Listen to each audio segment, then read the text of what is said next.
join me in welcoming Dr. Ryan Burge.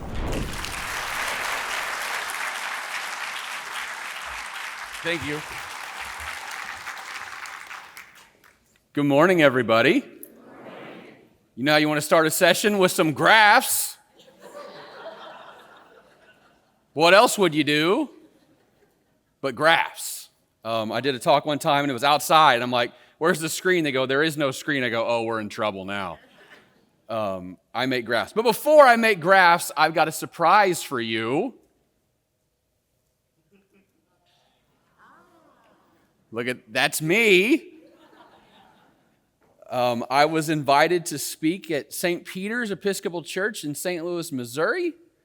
Reverend David Hodges is the one who invited me, and the first question he had was, do you have robes? And I'm like, I'm a Baptist. I've never even worn a robe before. And so he said, I've got robes. And I was like, thank you. So it took me like 10 minutes to figure out how to put all the robes on. And then he wanted me to preach, and I said, okay, how long? He goes, 10 minutes. I go, oh, that's going to be a problem. I am a Baptist after all.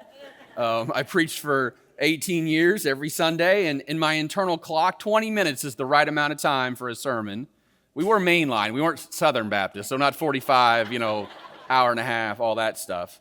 And I said, okay, fine. And so I had to climb the steps, which Baptists don't climb any steps or anything. We go down, not up. And then I looked in the back of the room, and there were no clocks back there. And I thought, oh, I'll just get my phone out. I had 3 layers of robes on. I could not get my phone out.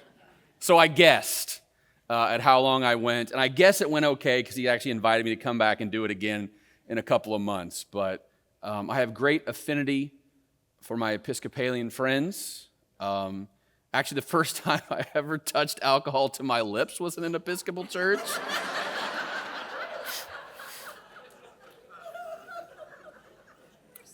No, well, my Southern Baptist grandmother died not knowing that story. It was actually on a trip in college. We went to Chicago, and we actually toured a bunch of different religious, denominations that we weren't used to. Because all us kids were Methodist and Baptist. We went to an Episcopal church, a Catholic church. We went to an Islamic mosque, a Baha'i temple. We went to an African-American Catholic church. It was the most transformative weekend of my life. And actually, a lot of what I do now goes back to that moment of just worshiping with other people and seeing the value of when you're in water, you don't know what water is. But when you look at other people and how they worship, you realize, wow, we do things differently. Not better or worse, just different. And what can we learn from you and what can you learn from us? And I've learned a lot from the Episcopal Church. Especially, I've learned a lot about how we should share data.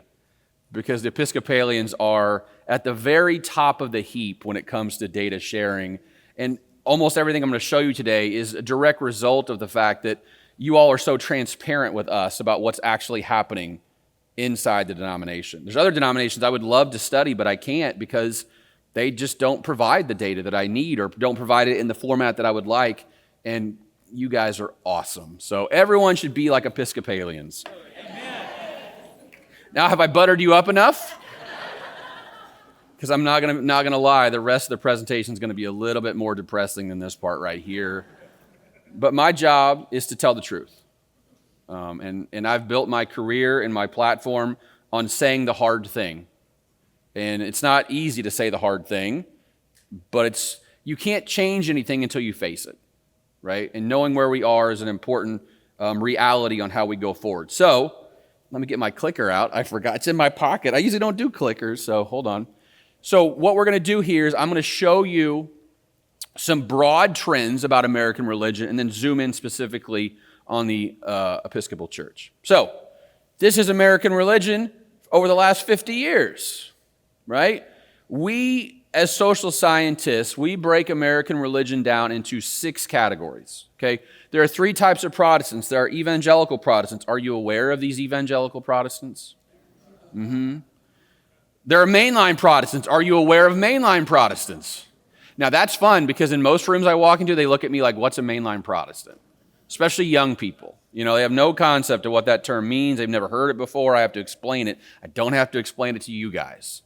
And then there's the black church. We separate the black church because they really don't fit in with the main line and they really don't fit into the evangelicals because theologically they're actually very conservative, but politically they're not. And it's just you can't put them in those two categories. They just don't fit in those two categories. And then we have Catholics, obviously. We have other, and unfortunately because of sample sizes, we can't really divide them up into smaller groups. I get asked about Unitarian, Universalist all the time. I have a survey of 700,000 people. You know how many Unitarians are in that sample? 68. Everyone wants me to talk about them, and I tell them I would love to talk about you, but there's just not enough of you to, really do a whole lot with in the data. So we put them all in this sort of potpourri category, and that spans everything from Latter-day Saints to Jews to Muslims to Jedis to Wiccans to everybody else fits in that yellow line. And then the last group, which I've written a little bit about before in my life, are called the nones, the non-religious Americans. And obviously you can see the big story here is the blue line going down and that red line going up. That really is the biggest story in American religion over the last 50 years. I'm going to show you a couple of these in kind of close-up here. These are evangelicals. And by the way, these are evangelicals by denominational affiliation. So if you say you're a Southern Baptist, you say you're an Assemblies of God, we classify all non-denominationals as evangelicals, which is probably 90% true, but we have no other option at this point. So those three groups I just told you, Southern Baptists, Assemblies of God, non-denominationals together, make up about 80% of all evangelicals in America today. Just those three groups, okay? I love this graph because it almost is like a Rorschach test.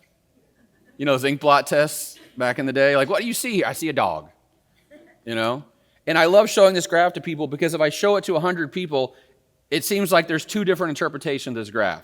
One, typically coming from my atheist friends, is to go, look at those evangelicals. They were 29%, and now they're down to 19.5%. That's a 10-point decline. Religion is just failing in America. But then I say, could you pull that back just a couple years? Because there's another conclusion from the data, and that is there are actually more evangelicals in America today than there were, 50 years ago, numerically and percentage-wise. So, when I get asked that question, is religion declining in America? I have to be the academic who says, yeah, but what do you mean by religion? What type of religion? Evangelicals are actually doing quite well, especially given what we know about everybody else, right? I mean, we're doing really well. The fact that they're holding steady is actually a win in this modern religious landscape. Evangelicals, and my young people, my students, that's who they know, right? Are evangelicals. That's how they understand Protestant Christianity. They don't really know much except the evangelical church. So, this is the biggest story in evangelicalism. I think this is the second biggest story in all. The rise of the nones is obviously the biggest story, right? Second biggest story is the rise of the nones. And these are non-denominational Protestant Christians. I just mentioned them. I don't think people fully realize how much this is changing American religion and actually how much it gives me headaches in measuring American religion, right? So in 1972, there were almost no non-denominational Protestants in America. About 2% of all Americans identified as non-denominational Protestant. Even among Protestants themselves, the number was about 4%. Like, there's a great book called The Churching of America by Finke and Stark, which is like the Bible of American religious demography. They barely mention non-denominationals in that book because it was written in 2005. And now I feel like you have to devote a whole chapter to non-denominationals. Today, about 1/3 of all Protestants identify as non-denominational, and 14% of all Americans identify as non-denominational. I think there's a very real future where there'll be more non-denominational Protestants than Catholics in America. So just do the math on 14%, okay? In a country of 340 million people, that's about 40 to 45 million non-denominational Protestants. Just consider that for a minute. 40 to 45 million. Guess what the largest denomination in America is? Southern Baptist Convention, 12.5 million. So for every Southern Baptist, there's likely 3 non-denominational Protestants on top of that. Okay? So when we think of like what's the locus of control in evangelicalism, it's shifting to non-denominationals. Denominations are mattering less and less every day. And I think that's actually a bigger story of what's happening with American religion is denominations are mattering less and less every day. And that's not just Southern Baptists, that's every denomination, okay? Denominations are out in America. That's one of those macro level trends because institutions are out in America, right? We're not doing institutional stuff anymore. So this non-denominationalism is, like I said, from a strategic standpoint, from a measurement standpoint, is incredibly problematic. Because how do you define a group that by its very nature chooses to be undefinable? You know, my favorite question is who speaks for evangelicals now? There is no answer to that question. There is no Billy Graham. I mean, I grew up Southern Baptist, and my dad goes, "That's our Pope." And I'm like, oh. Then I always get asked, like, who should I, media asks me, who should I talk to, to like get the evangelical position on this thing? And my answer is, I have no idea. I have no clue at all who speaks for evangelicalism because now instead of having one big denomination, now you have 100 small quasi-denominations all over America, and they have their own little fiefdoms, their own little kingdoms, and they don't talk to each other, by the way. Let's be really clear about that. Like, Joel Osteen is not hanging out with anybody else in the non-denominational world. That's what's happening. It's the fragmented nature of American Christianity, American Protestant Christianity, American evangelical Christianity. Oh, and here's the graph that's going to make everyone so happy in this room. Yeah, it's bad. So there is some data from some historians who have looked at church records of the mainline going back to the 1950s or so. And what they find is that the share of Americans who are mainline Protestant in 1958 was about 52% of all Americans were members of a mainline Protestant church. Just think about that just for a minute, okay? 52% of all Americans were mainline Protestants in the late 1950s. This is what I always tell my evangelical friends. They go, "I wish we could go back to the 1950s." I go, "Oh, you don't want to go back to the 1950s." Because the type of religion that dominated in the 1950s was not evangelicalism. It was Methodist, Episcopalians, Lutherans, Presbyterians, right? It was sort of the moderate flavor of religion. Eisenhower was asked, "Do you wish that people were religious in the 1950s?" He was asked this question. He goes, "Yeah, but I don't care what kind." That's the kind of religion that was predominant in America in the 1950s, a more sort of mainline, moderate, sensible, middle-of-the-road religion. And, the GSS picks up in 1972. You can see it right there. And there, what we see is the share of Americans who are mainline was 30%. I'll give you a fun fact. You can tell this to your evangelical friends. Evangelicalism has never gotten to 30% in America. Take that. But that's the only good news I can share in this graph, unfortunately. Because from there, it's just a downward slide, right? 30%. And the part about this graph that just blows my mind is between 1975 and 1988 or so, the mainline dropped from 30% to 19% in just a 15-year time period. I want to do more work on that, try to understand that historically, because that is just a collapse that we've never seen really ever in any religious tradition. So I really think this graph is two parts, right? The first part is that catastrophic decline in the 70s and 80s. The second part is just a really slow slide. And that's what we've seen, really the last 30 years or so is the main line has just continued to slide down and down and down. And in the most recent data, the share of Americans who are mainline Protestants is now 8.7%. I think I wrote a book about this, came out last week. I think this is one of the problems that we're facing in America is this graph. The main line has always been the moral center of America in many ways. It's always been compromising and middle of the road and sensible and seeing both sides and diverse in a way that evangelicalism wishes it was diverse. And now that it's going away, we've lost a lot of what it takes to be a country, a functioning democracy, a pluralistic, diverse democracy, which we have right now.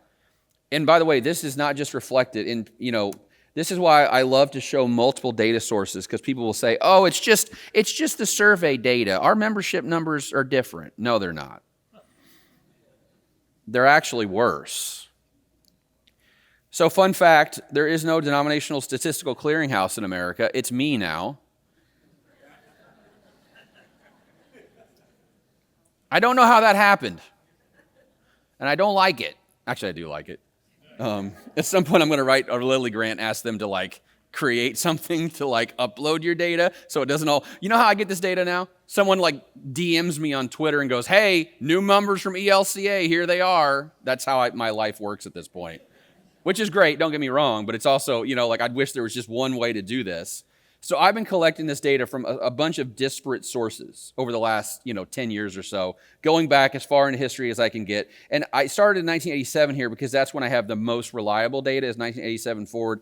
And I looked at the Seven Sisters, the main line. You guys all know the Seven Sisters, right? You got the American Baptists, which is what we are. Woo! Only down 30%. Congratulations. DOC's Disciples of Christ, right? Disciples of Christ are actually down 77% with the more recent data. I mean, it's a denomination that's, I don't know how they're making it, to be honest with you. It's just an unbelievable collapse. Evangelical Lutheran Church of America, you guys know ELCA. The fact they're called evangelical is really confusing to other people. Definitely mainline. Presbyterian Church USA, there you guys are, 36%. Not bad in comparison, right? Could be worse. United Church of Christ. Actually, I just finished a little piece on the United Church of Christ. You know how many ministers they ordained in the United Church of Christ last year? 80. Against a congregation count of 4,400. So just think about what that means, right? It means that if more than 2% of churches in that denomination need a new pastor, there's not enough supply to meet the demand. And then United Methodist Church, which I go to United Methodist Church now, that number is pre-split, by the way, in the middle of the schism. So actually their numbers are down more than that. They're down about 47% from 1987. Fun fact, in 1968, the United Methodist Church and the Southern Baptist Church were the same size, about 10.1 million. And today the Southern Baptist are 12.5 million, United Methodists are 4.5 million. So, this is just a catastrophic loss in membership across all the Seven Sisters. But by the way, like I just said, the Southern Baptist Convention was 16.2 million in 2006. Now it's 12.5 million. So, they're even suffering as well. It's not just mainline denominations that are going down. It's actually almost all denominations are going down. Actually, there's only one, in everything I've looked at, there's only one large denomination that's not going down, and it's the Assemblies of God. They've been consistently growing now since the 70s. But beyond that, there really is not a lot of good news in denominational Christianity, no matter what flavor you're from. So this is not just a mainline problem, this is just a problem. And I love to show you this graph because I think it really perfectly illustrates why my students don't understand Christianity aside from evangelical Protestant Christianity. If you look back, this is the composition of that Christian group, right? So evangelicals in 72 were only 20% of all Christians, and the mainline were a third, and the Catholics were a third, and black Protestants were 16%. But then if you trace those lines all the way across, what you see is the mainline share has gone from 1/3 to 17%, so half the percentage over time. And look what's happened to evangelicals during that time. They've gone from about 20% to 35%. So now 70% of American Christianity is evangelicals and Catholics. And now the main line has dropped from 33% to 17%. A lot of my students just don't even know what a mainline Protestant is. They have no concept of what it is because, look, why would they? They're not what they're seeing on the news. It's not what they're hearing on social media. You'd be amazed at how many, when I teach classes in religion and politics, I have to spend an hour every semester just describing mainline politics and church to people, young people, because they just have no concept of what it is. They're not exposed to it at all. And in many communities, and this is what I actually worry about more than anything else, in many communities in America, there are very few mainline Protestant options.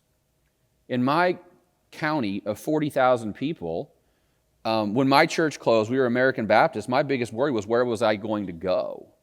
Because I grew up evangelical, I ain't going back. I wanted to go somewhere else. There are a total of 4 mainline Protestant churches in the county of 40,000 people.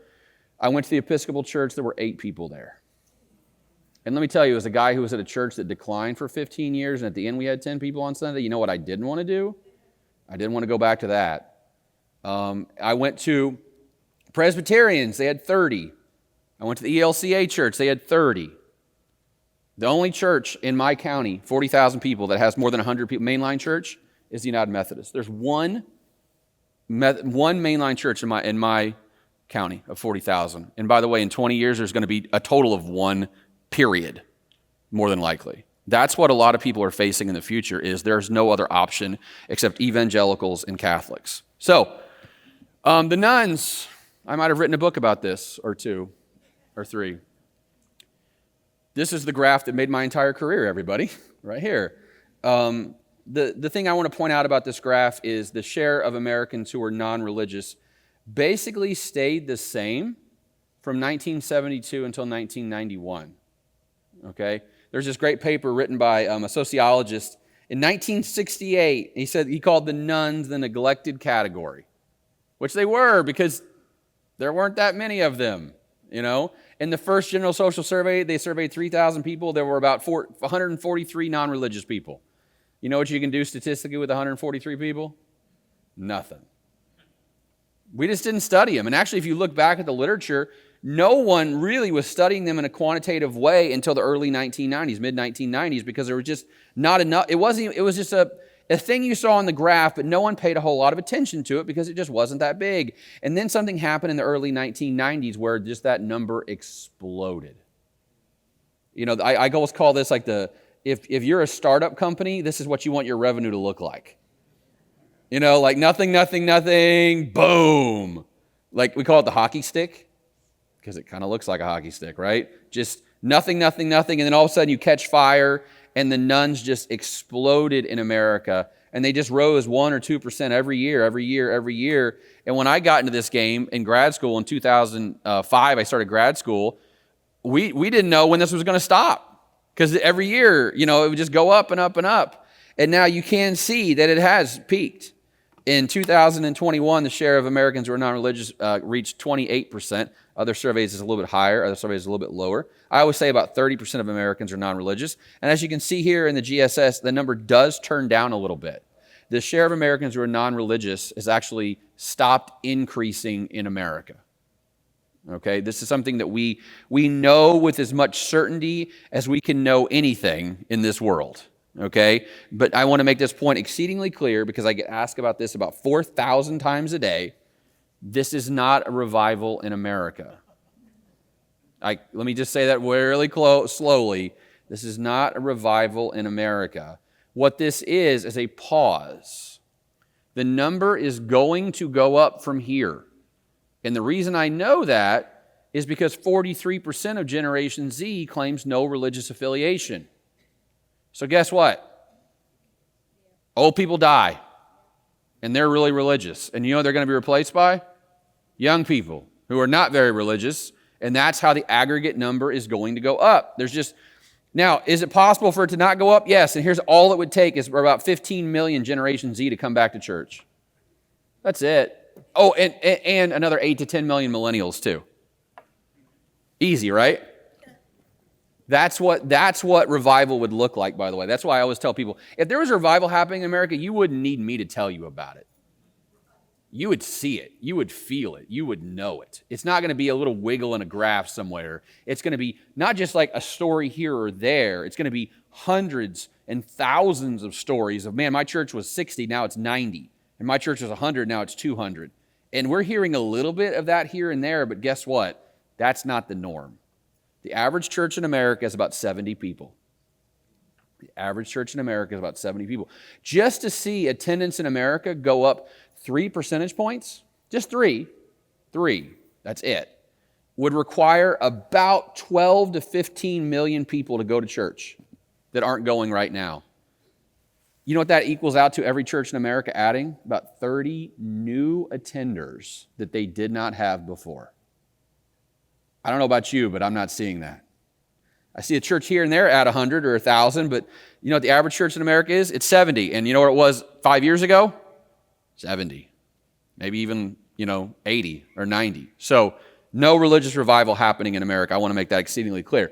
And this is how we know this, because if you look at each generation, they are less religious than the prior generation. You can see it all the way across the board. Less religious, less religious, less religious. Like I said, among Gen Z, it's probably 45% are non-religious. Among millennials, it's 42%. But you can see, this is why the aggregate number is not going up. You can see that we sort of hit the peak and now it's gone down a little bit, right? Every generation is sort of slightly less likely to be non-religious than that generation 2 years ago or 4 years ago. But again, that is why we're seeing the pause, but that is not going to lead to a great reversal of this over the next 20 years, because the bars in the bottom are a whole lot higher than the bars in the top. That's structural stuff that's not going to change in America unless there's a revival. And guess what? I would love for that to happen, but I cannot model the Holy Spirit. That does not fit into a spreadsheet. And my entire philosophy of science is natural phenomena have to have natural causes. I can't write a paper and submit it for peer review and say, yeah, but then the Holy Spirit came. My friends are not going to like that very much, right? You have to explain things with demography and data, and I can explain things very simply with demography and data, which is 19% folks, silent generation folks, boomer folks, 24%, they're going to die in mass numbers, and guess who they're going to be replaced by? Gen Z and millennials, who are much less religious than they are. So, let's talk about Episcopalians now, after all that good news. Hey, here's some good news. Attendance is up. A little bit. A little bit, right? Hey, good news is better than bad news. Growth is better than decline. But you can clearly see that, and we'll talk about COVID a lot today, because I think it actually has a huge impact on the numbers and what the numbers mean and how we interpret the numbers and all those things. But you can clearly see the Episcopal Church was facing a pretty tough decline before COVID. Every year seemed to be, the declines went from 2 to 3% year over year. And I even put the number, this is ASA, by the way. I learned your term. Played and pledge, ASA, I know words. This is the hardest part of my job, by the way, because everyone calls something different. And I have to figure out, what does that mean for you guys? The Assemblies of God have spirit baptisms and water baptisms. Oh, you better believe that was a 2-hour, meandering down the rabbit hole trying to figure out what that meant. ASA, what is that? ASA, I know what it means, average Sunday attendance. There you go. You can see that it's been declining. Now, and this is an important point. Actually, the full brunt of COVID wasn't realized in the data until 2021 because of how the data is collected. Because the data for you guys is typically collected early in the year, not late in the year. And remember, COVID happened in March and April, so you caught some of the front end of the good data, and then the bad data didn't roll in really until 2021. So that's why you don't see the number in 2020, and why you do see it in 2021 is because of a data collection thing. And so you can see that, numbers were going down, and then you saw that 547 down to 485, and then obviously COVID was catastrophic, right? ASA dropped to 293,000, which is, just unbelievable drop, 40% drop from the prior year. But there has been a rebound, okay? And you can see that in the 22 numbers, the 23 numbers, and then the 24 numbers. So 22, that was a huge rebound, 27%. And then the 23 numbers were a really nice rebound from that, another 10%. But then the 2024 numbers came out, and the rebound is over now. I mean, it's all worked its way through the system now. And so I think I can probably say with much more certainty that the 2024 numbers are the realest numbers we've had since COVID, and this is now the new baseline of where we are. And I don't think that's actually going to change that much next year. I would actually be very surprised if it moves up or down that much next year, because we're sort of back to baseline, back to stasis. So one thing I get asked about a lot is, okay, so what impact did COVID actually have, on things like attendance? And if you look at the survey data, and people are blown away by this, if you look at the survey data, what you find is it didn't have that much of an impact at all. People said they still attended the same amount after COVID as before COVID, because when people answer survey questions, they answer the question with this in their mind. If the church was open, how much would I go? Right? They're answering it aspirationally. That's the thing that I think people misunderstand about how surveys work is they think to themselves, what kind of person am I? They don't do like a tally mark thing. They look back at their calendar and they're like, well, I went 37 times last year. And the example I always give is there was a woman in my church named Betty, and Betty was the sweetest woman that ever lived. And Betty was a weekly church attender at First Baptist for 50 years, and then Betty got cancer. And Betty couldn't come to church because the doctor said you shouldn't come to church because you're on chemotherapy, right? If Betty answered that survey question when she was in the middle of chemotherapy treatments and she said that she was a weekly attender, was she lying? No, because Betty's a weekly attender in her mind. That's the most important thing. And that's why the numbers on surveys didn't change, but that's why the actual denominational statistics did, is because there's a mismatch between how we see ourselves and what we actually do, okay? So what I did, and this is a really basic model, there's no fancy math here at all. All I did was take the numbers from 2009 to 2019, so before COVID, and then I shot a straight line. By the way, look how nice those numbers fit on that straight line, right? Straight line through those numbers, and then projected if you take that 10-year trend and just project that through all the way to 2024, what would attendance have been if COVID never happened? Okay? And the answer is 457,000. So that's the best estimate I have for what attendance should have been if we would have never had the pandemic. Is 457,000. What's the actual number?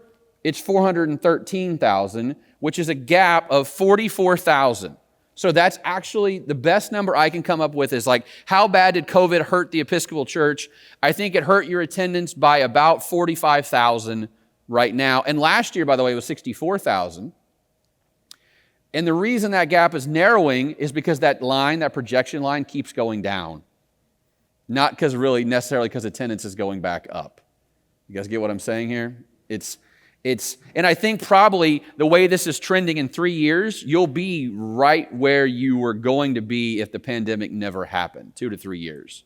Or at least within, 5,000 people. So that to me, and by the way, I've done this analysis of 4 different denominations, Episcopalians, Evangelical Lutherans, Southern Baptists, and Assemblies of God. And the answer for most of them is it hurt attendance by somewhere between 8 and 10%. That's the norm of what COVID did for these 4 denominations. Now, I've heard other people say it actually made our attendance go up, but I can't track that. Especially those non-denoms because, they don't track themselves. Okay, money. We love to talk about money, don't we? Okay, so talking about money's hard because you got to think about inflation. That's what makes it difficult because you can't just use like real dollars against real dollars because dollars, we all know that dollars in 2024 do not equal dollars in 2009. So here's what I tried to do as best I can. So this is annual offering divided by weekly attenders. So this is like how much each attendee gave to the church in that year. Make sense? In 2014, the number was $2,057 per person, okay? And then you can see that number keeps going up. That's how tall the bars are. And look what happened in 2021. Boom!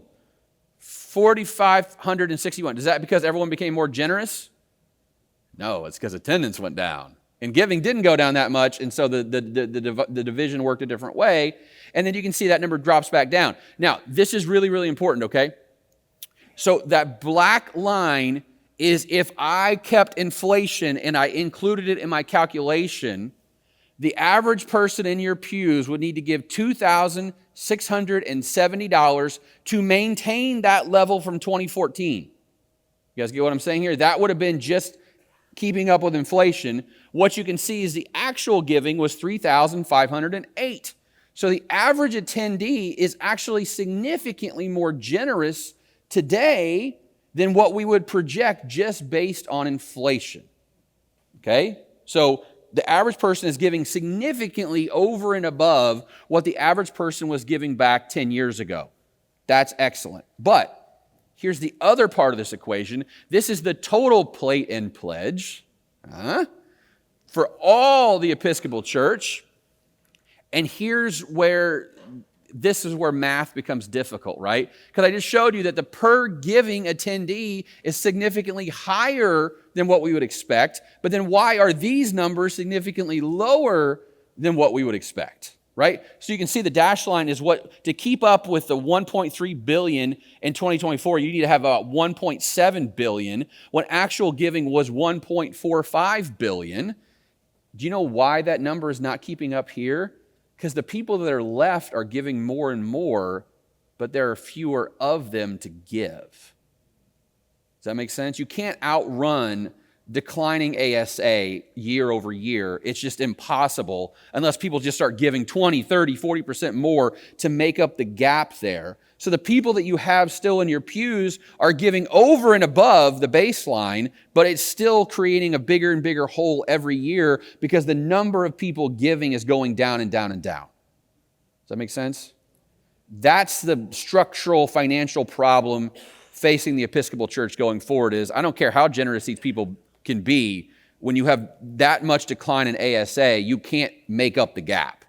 It would just be statistically impossible. So here are other metrics, because I love you guys because you don't just give me attendance, you give me other stuff.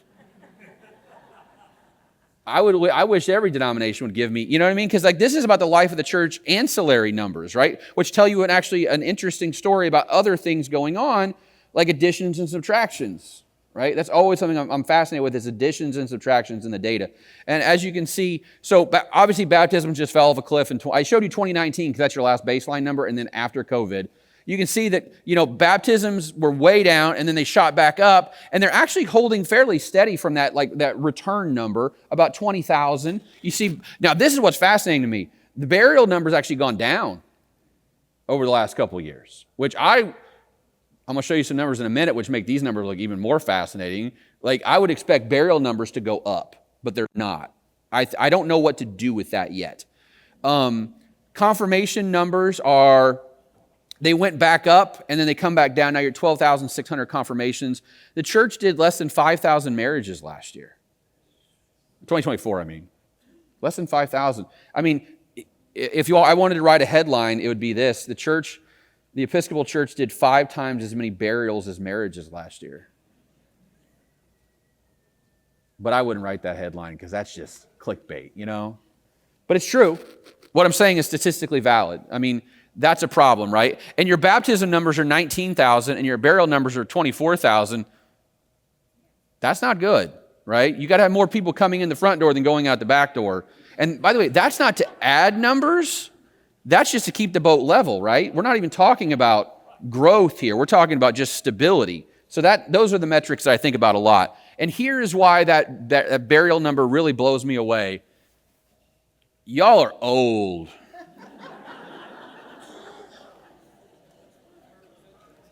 So this is just adults, okay? Because we can't survey kids, because good luck with that.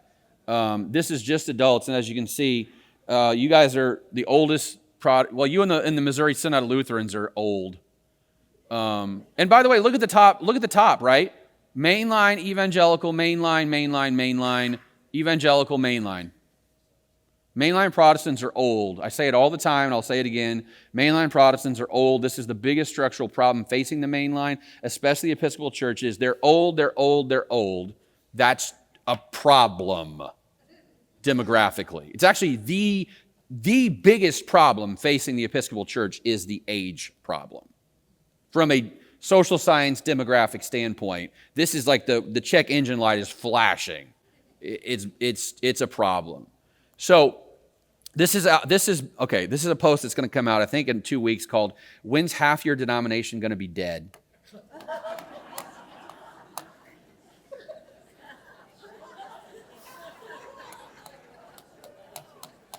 Yeah, that one might go viral.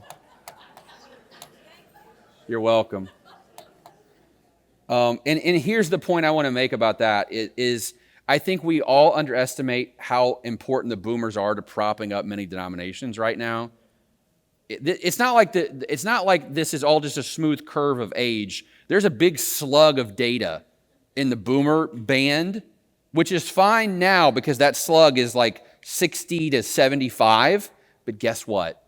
in 15 years, that slug is going to be moving its way through, and they're either going to be not with us anymore or in not a position to go to church anymore. And a lot of these denominations are going to be in a whole lot of problems very, very quickly. And you can see this. 49% of your adult members are boomers, guys. That's bad. It's good now. It's bad in 20 years. Very, very bad in 20 years. And if you can, this is what's called, I love doing it this way. This is called a bee swarm plot. That's what it's called. I don't know why. But you can see what's happening here, right? It shows you where, this is where the fat age distributions are, and here's where the skinny age distributions are. I put a bunch, you guys are down here on the bottom row, third one over, and the line there is your modal age. So the age that shows up the most in the data is the black line. So look how many people you have above the black line and how many people you have below the black line. When I say, Ernest Hemingway was asked once how he went broke, and he goes 2 ways, slowly, then suddenly. And I think that's a real problem facing many denominations, not just Episcopalians, but that fat band of people are going to move into their twilight years very quickly, and there's not a lot of people below that in that distribution to make up the difference. And the pews are going to empty out very quickly. So what I did was I assumed that people would be unable to go to church at 85 years old. My church buried 400-year-olds, so maybe I'm wrong on this. But let's just assume 85 is sort of the age in which people age out. And so what I did was the blue line is when 30% of your folks, or adult folks, are not going to be around anymore. The orange is 40%, and the red is 50%. And these are the years in which you're going to hit those milestones. And you guys are right at the bottom. You're going to lose 30% of your members in the next 15 years. And you're going to lose 40% of your members by 2044, and you're going to lose 50% of your members by 2047 based on that. See how fast that goes? Really fast.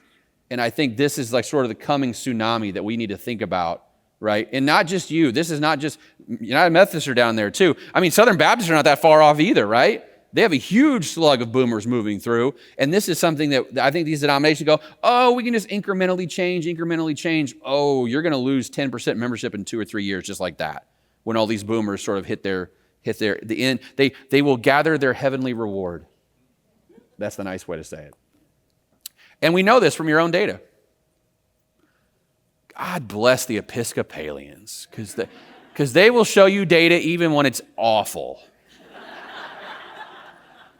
And it is awful. And this kind of fills out that picture I was describing to you as how I can't survey kids. Well, guess what? You guys can.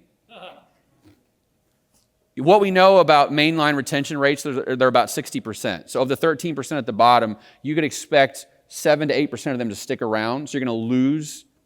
So you're going to have to replace 50% with 7%, 8%, which means that's 42% right there, and that's your own data.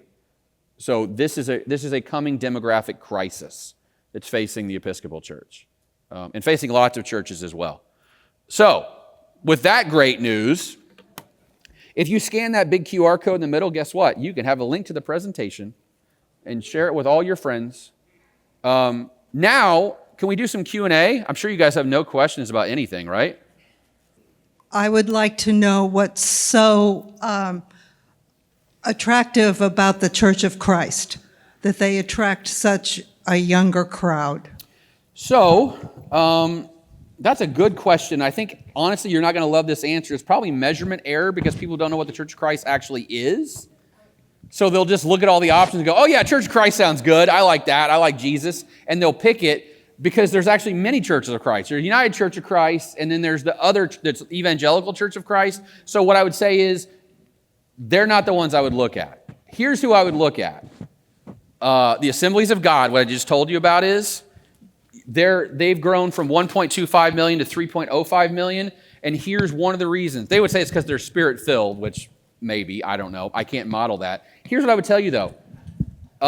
Their racial composition now matches the racial composition of America. And it did not 20 years ago. you've got to look like what the future of the country looks like.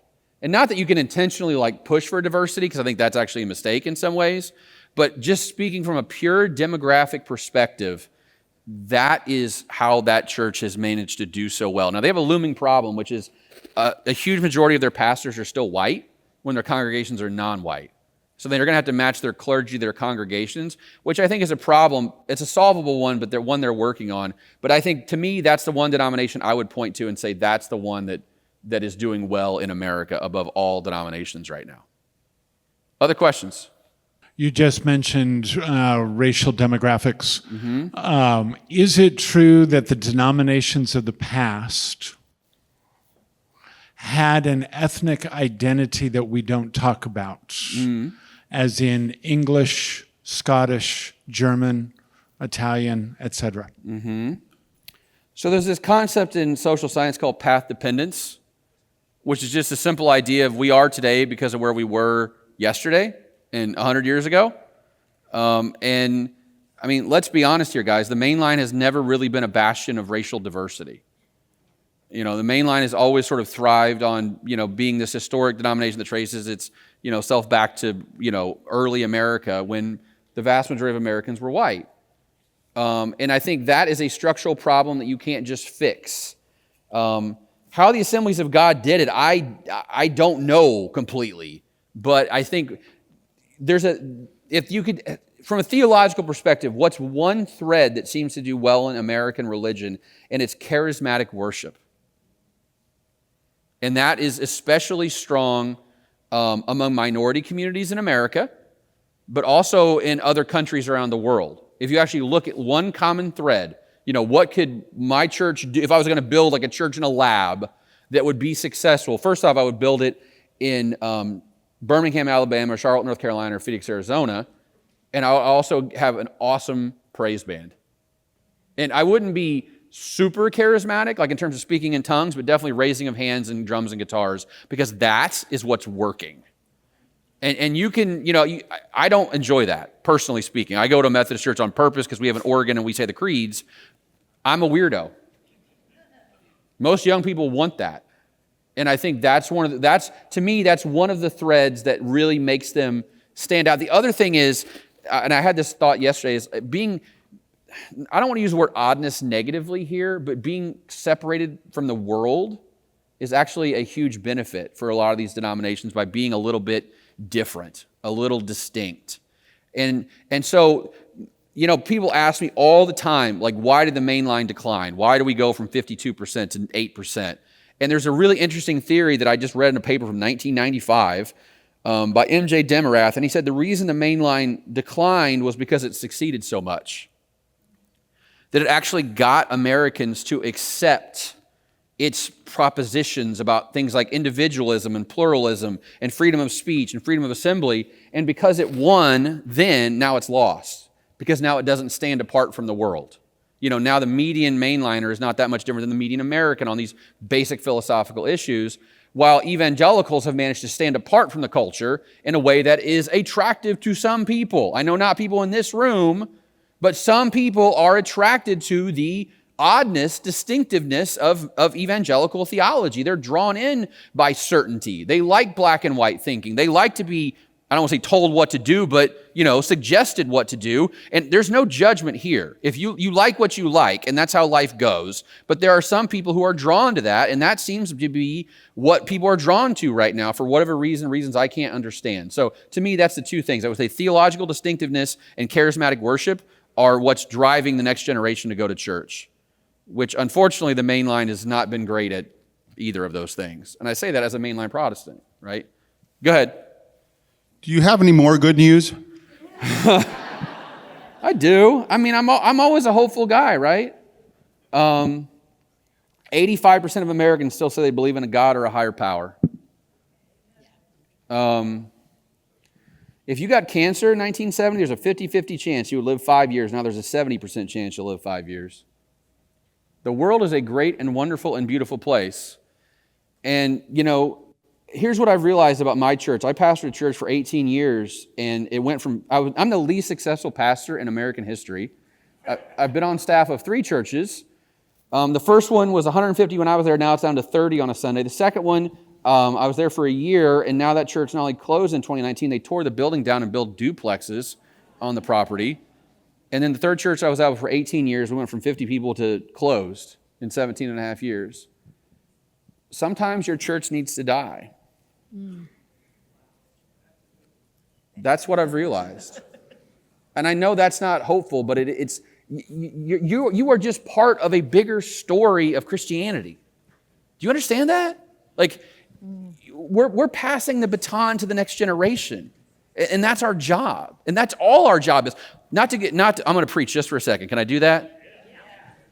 Moses was told by God to deliver the Israelites out of Egypt, and he never got to the promised land. He got right to the edge of it, right? And God said, no farther, no farther. And maybe that's us. I beat myself up for years and years and years about why I could not grow a church.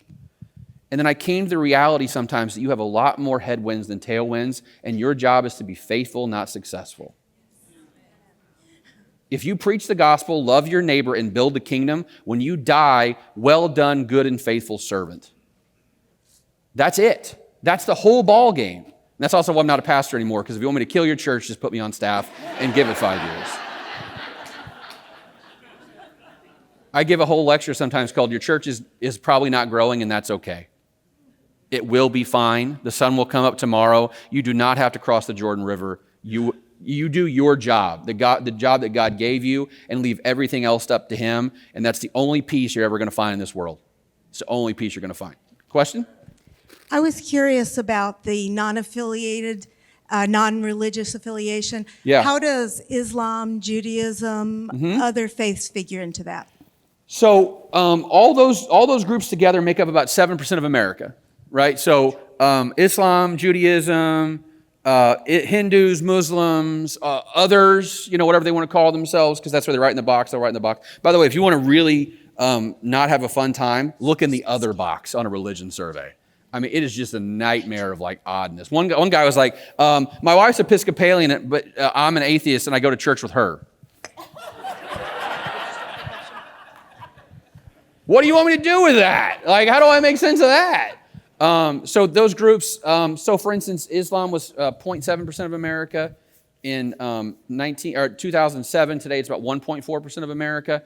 I don't see a future where any of those smaller groups in America get much above 5%. This whole there's a coming Muslim invasion is demographic nonsense. There's not. Jewish people are about 1.7% of America. A lot of these groups, Hindus are 0.5%, Buddhists are about 1%. And they're so, geographically concentrated in certain areas that most of us will never come in contact with a lot of people from those groups. So, yeah, they're there. And I tell people everyone matters. And I try to study everybody, but man, it's hard to study small groups because you just don't have enough of them. You just can't do enough statistically with them. So, yeah, that's where they all fall. I mean, those groups are not big. There's only, the Muslim thing I get asked about a lot. There's only one state in America where Muslims make up 4% or more of the population. And it's not Michigan. It's New York. Michigan is 2% Muslim. There's one city in America that's majority Muslim. It's Dearborn, Michigan, and it makes the news all the time. We're obsessed with these sort of outliers. You know what I mean? And my job is to point us back toward the median, the average. And the average says these groups aren't that big. So, questions? Yeah. Yep. Good morning, Ryan. Good morning. You said earlier, I think, that the non-denominational evangelists, they seem to have growth. Oh, yeah. And that the mainline churches are receding in terms of membership. So, after all of this study, I'm assuming that you have a suggested solution. That's a big assumption, huh? Can I actually, I do have a suggestion. Are you ready for it? Take a page out of the evangelical playbook just once. And here's what I suggest. Now, I know that you're going to tell me that not every Episcopal diocese is well-resourced, but y'all are doing better than most. If you die with the most money, you're still dead. So here's what you should do. You should go to your seminaries and you should find the most bright-eyed, bushy-tailed, charismatic, energetic, engaged seminarians and say, we would like for you to start a church and money's not a problem. That's what you should do. That's exactly what the evangelicals have been doing to great effect for the last 10 or 15 years. They have what are called church planting networks. There's one called ARC, Association of Related Churches. They plant 100 churches a year and have for the last 15 years, and 90% of them survive through their 5th birthday. That's success. You can survive that first 5 years. And here's how the model works. They give you a big wad of money to start with to build out your infrastructure, to rent you a place, to get you some technology and all that stuff. And then after so many years and you get back, you become financially viable, then you give a certain percentage of your tithes and offerings back to the denominational network, which then goes back out into that network again and basically keeps that flywheel spinning and spinning and spinning. And it has been incredibly successful. Why not just crib from them and do what they're doing? I will say this, as a young, bright-eyed, bushy-tailed pastor at 23 years old, you know what makes me not want to be a pastor anymore at 42 years old? The fact that every church that I've ever pastored has died. I don't care how much you can convince yourself that you're just doing the good work of the kingdom. When you see 50 go to 30 and 30 go to 10, your enthusiasm just goes down. If you want those people to succeed, you're going to put them in communities where they're thriving. And not only does that lead to them thriving, now the good vibes start picking up, and all the things I just showed you don't matter because you know such and so and such and so and such and so who started a church with nothing and now has 100 on Sunday morning. That's the thing you need to be thinking about. That's my suggestion, is crib from the evangelicals, because that model is working. I know, and I say this as a guy who was a hospice pastor for my entire career. Those churches, the ones like I had, they need pastors. Those people need shepherds. But if it stops you from doing the next generation of stuff, is that really the goal we want to meet here?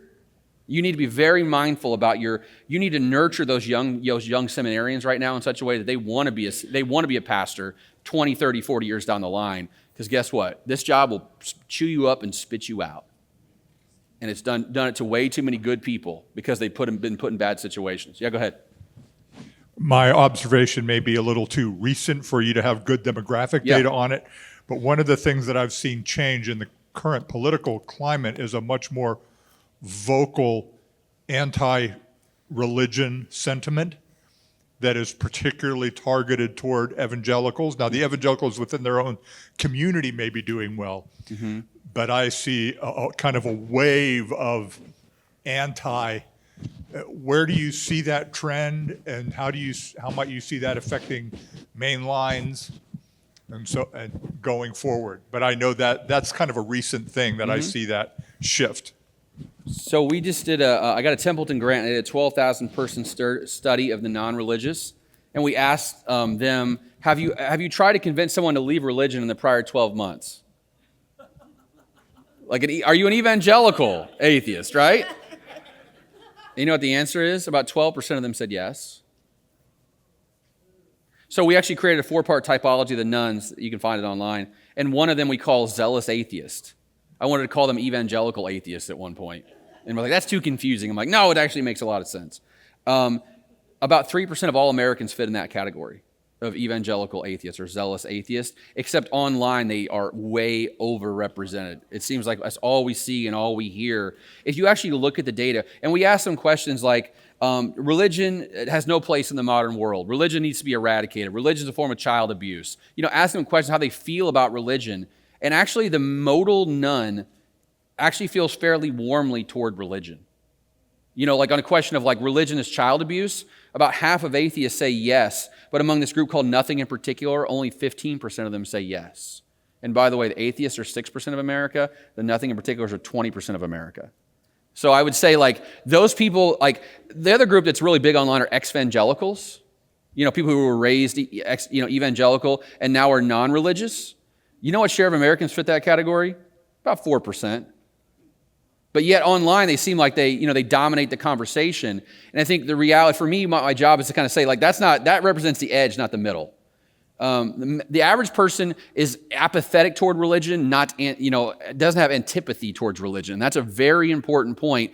many more people are more persuadable than we think they are. And I actually would think the advantage of being mainline is you can sort of like hide behind evangelicals while they take all those slings and arrows and you go, that's not us. We don't do that. And I think there's actually a lot less antipathy towards mainline Protestant Christianity than there is toward evangelical Christianity. We actually ask a whole bunch of evangelicals, by the way, would you like a future where it's just all evangelicals, or, evangelicals or nuns are the only two option, or evangelicals mainline and none? Only 15% of evangelicals wanted a future with only evangelicals and nuns. So even evangelicals don't dislike the mainline that much. It's just, it seems like online, it's like the loudest voices are the craziest voices. So part of my job is to say, hey, we're not all crazy. We're all kind of in the middle of the road, and there's so much tremendous hope you guys have. Like, you have such great possibility, but it's going to take some strategic, listen, leadership is easy when your church is growing. Isn't it? Oh, new building, new gymnasium, hiring a new person, new staff. It takes real leadership to lead through decline. It takes real courage to lead through decline. You got to get everyone to pull together to lead through decline, but that's how we get to the other side. You guys have seen the data. You know what the picture looks like. The Episcopal Church is declining in America, but that is not an inevitability, okay? Nothing is inevitable in demography. Things can turn around at any time.